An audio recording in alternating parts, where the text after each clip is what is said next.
Concernant le contexte principal, alors vous travaillez pour la structure qui s'appelle Bien Vieillir, qui est une entreprise spécialisée dans l'accompagnement et la prise en charge des personnes âgées et ou en situation de handicap.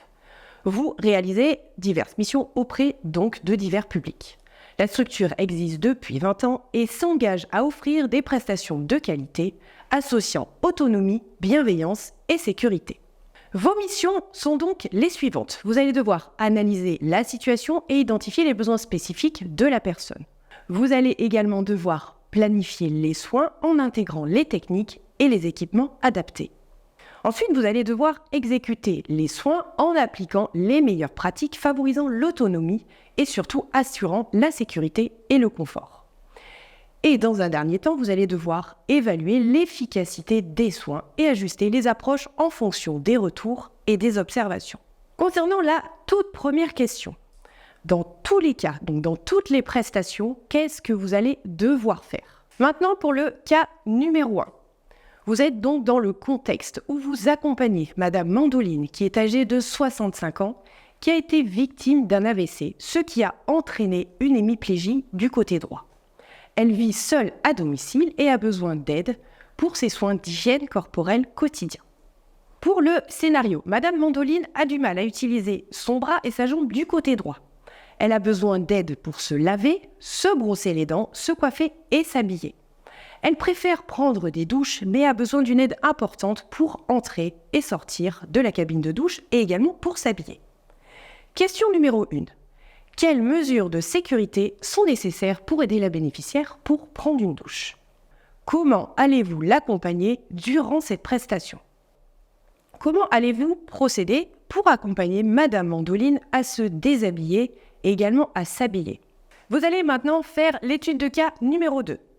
Concernant le contexte, vous accompagnez Monsieur Bonneau, âgé de 78 ans. Il est atteint de la maladie d'Alzheimer à un stade modéré. Il vit avec sa femme et a besoin d'une assistance pour ses soins d'hygiène quotidienne. Scénario. Donc, Monsieur Bonneau oublie souvent de se laver et refuse parfois de se baigner. Il devient agité et confus lorsqu'on lui demande de se déshabiller pour prendre une douche. Aujourd'hui, il doit impérativement se laver les cheveux. Question numéro 1. Quelles sont les stratégies que vous allez pouvoir mettre en place pour calmer le bénéficiaire et le convaincre de prendre son bain? Pour la question numéro 2, quels sont les signes qui peuvent vous indiquer qu'il est temps de terminer la séance de soins pour éviter un stress excessif chez le bénéficiaire? Question numéro 3. Quelle alternative pouvez-vous proposer si M. Bonneau ne parvient pas à se calmer? Situation numéro 3. Alors là, dans ce contexte, vous allez accompagner Madame Mieline, qui est âgée de 40 ans et qui souffre de la sclérose en plaques avec des poussées récurrentes qui affectent donc sa mobilité et sa coordination.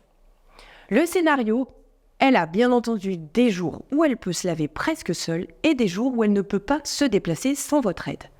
Elle souhaite conserver son indépendance autant que possible et aujourd'hui, vous intervenez pour l'accompagner pour se laver les cheveux. Question numéro 1. Comment s'appelle la prestation que vous allez réaliser? Question numéro 2. Dans quel environnement et de quelle manière vous allez accompagner la bénéficiaire? Pour la question numéro 3. De quel matériel allez-vous avoir besoin pour réaliser la prestation? Question numéro 4. Comment allez-vous organiser votre espace de travail? Pour la dernière situation, vous accompagnez Madame Sophie, qui est âgée de 55 ans et qui souffre de polyarthrite rhumatoïde, une maladie qui, je le rappelle, est inflammatoire et qui cause des douleurs et des raideurs dans les articulations. Madame Sophie a des difficultés à utiliser ses mains pour des tâches comme par exemple se brosser les cheveux ou encore se laver. La pathologie s'est aussi répandue au niveau de ses pieds. Elle a donc besoin d'aide, surtout le matin, quand la raideur est plus forte. Ce matin, elle vous explique qu'elle a énormément mal au niveau des pieds.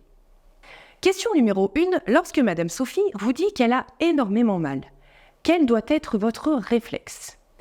Question numéro 2. Comment pouvez-vous aider Madame Sophie à se préparer le matin tout en minimisant sa douleur? Question numéro 3. Comment pouvez-vous encourager Madame Sophie à participer activement à ses soins malgré la douleur?